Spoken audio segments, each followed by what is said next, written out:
So it's interesting. Last time, the Anglo-American establishment, which is on one side of this battle, versus Jacob, in effect, versus the New World Order gang, which is the King of the North, not the, it's Well, the you've King of got the two North, which is different the, kings that are coming into play now, right? The no, no, king but of the let's just, north and then the king yeah, of the south. no, but no, let's just That's stick all to the straight. point, though. The point is this, that it's interesting that the United Nations is on side. Now, that says something. The fact that the UN, the head of the UN, says that Iran does have a bomb, shows that there's been a change in the international United Nations structure that we should make note of at this show and not let go by. And that happened this week. So that's shocking. I'm shocked by that the UN representatives now say Iran has a bomb. Well, I think they've been saying it all along, Lenny. No, they haven't. Matter of fact, Well, when did they no, actually say that? I mean, I think it's no, in the everyone's. last during the in the last false flag 9/11, Yeah. they said that Saddam did not have. Well, that was Saddam, though. No, but it's no, but that no, it doesn't That's matter. Saddam. It's the same. It's the play. It's the same play. It's the same play. So Don't now get they're bogged- saying don't that get the- Iran don't is get ba- creating it has the point is ability this. to create a bomb. Is that what they're saying The now? point, Finally, the point is this: the last time the Anglo-American establishment tried to create a false flag, the UN did not go along and play and get involved in the dance. This time, they are getting involved and playing game. They're involved. so they're we're joining talking the about dance. the new That's different. union that is being created now, which will probably be with the King of the North, and so that's all falling into play. We've been talking about that now. Yeah, but That's these prophecy foretold. no, but these organizations, you never know which side this organization is on. The UN is obviously not joining in with King Juan Carlos, are they? They're going along. They're going along with. They're going along with the Anglo-American establishment. So they've probably been bought off, right? They've been bought off this time. Last time they weren't. It's El hard to say. Baradei. You know what's That's always the name I was looking for, Mrs. Steele. El Baradei. And remember Scott Ritter? Who's Scott Ritter? Who's Scott Ritter? Do you remember? Scott Ritter was the weapons of mass destruction expert working with El Baradei, the UN, who said that Saddam did not have weapons of mass you know destruction. what? That the whole thing was that in order to start that war, they have to create an enemy. So the enemy is the one with the weapons. Is that correct? No.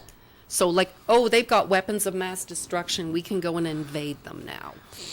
Isn't that the whole idea? So they're trying to create the terrorist with the weapons of mass destruction again. It's the same old thing. I mean, they're doing the same thing again. Well, they're not because They're not? no, last time, this is the point I'm making. Last time the United Nations said there were no weapons of mass destruction. Whereas George Bush, as president, Oh, well, said George Bush Saddam did, yeah. had.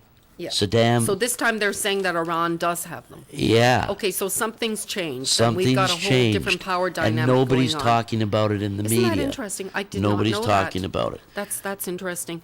Now the the U.S. Afghan allies cleared the Taliban fighters. They've gone into this place called Marja in Afghanistan, and there's a huge area of opium poppy fields, Yeah. and they've gone in there to sort of close the roads off and everything. Why do you think they're there, Lenny?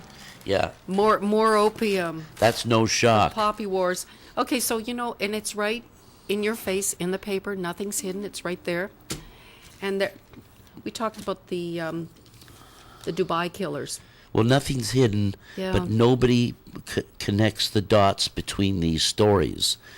And the global war is going on. So there's the poppy and war the media ongoing. is just erasing the patterns in the news so that people hear individual stories, but nobody puts together, except here at the Civilian News Agency, nobody puts together the patterns here that are So happening. I guess the idea is that we're connecting the dots, and we know there's a lot of stuff going on here.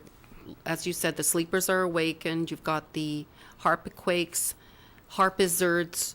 Somebody called it Frankenflakes, Strong's Blast, Gore's Frost.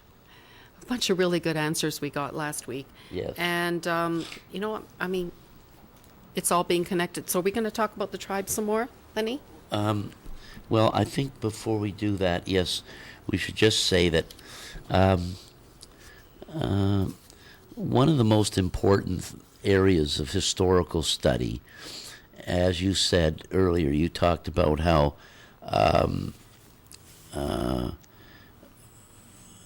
violence is a means. Marshall McLuhan used to say that violence is a quest for identity. Now, our society lacks identity, and one of the beautiful reasons of studying history is to try and learn what our true identities are. Now, for the purposes of our studies over the years, we have found that the King James Version 1611 Holy Scriptures has repeatedly and consistently been batting 1,000. And some people will not accept the Bible as being the word of El Shaddai. And that's fine. We don't want to force that on them. But coming from an academic background, an academic tradition, with my father being an academic and having taught and lectured at university, I think it's important to look at the recent academic works that have been done with regard to identifying the identity and focusing in on the identity of the United States, Britain, and especially Canada, and the United States and Britain. And some of the works that we have, books and academic study, comes from such academics as Dr. David Lewis, who wrote his book and his master's and PhD thesis, The Unseen Hand in Human History, as well as works by Yair Davidi, who was an Australian, and works, these are recent books, but also there was a great book done by a man by the name of Reverend Allen called Joseph Scepter and Judah's Birthright. And it's interesting, but the identity of these tribes is now really been beyond a shadow of a doubt for an open-minded person, been analyzed, and we can go into some of it. We went into it last show, and we want to talk about it today and explore it more. So where should we start, Mrs. Steele? You want me to just start with some? The 12 tribes. They're Yeah, the let's descendants of the biblical patriarch Jacob. So basically, we talked about Let's that just last put week, where this the up. 12 tribes came from.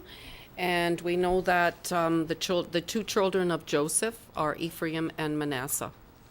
And so, I mean, you can go to Genesis 48, 5 and 6. Yeah, let's start here. Let's start with, it's interesting that all these nations are fighting, these religions, the Muslims, the Christians, and the Jews. Well, they want And to what's create one interesting religion, is, don't they? the interesting thing is they all trace their bloodlines All the way to Abraham. back to the same man. So it's interesting.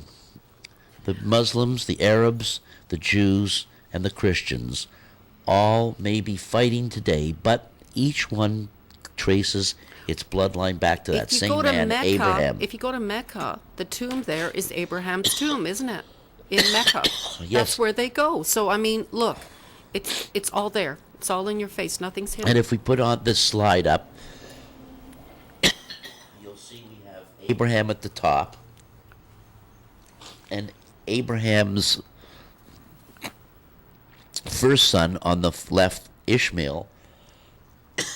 His descendants are all the Arabs.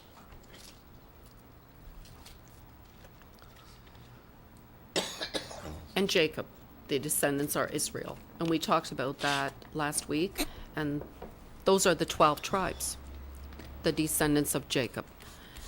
And then his son is Isaac,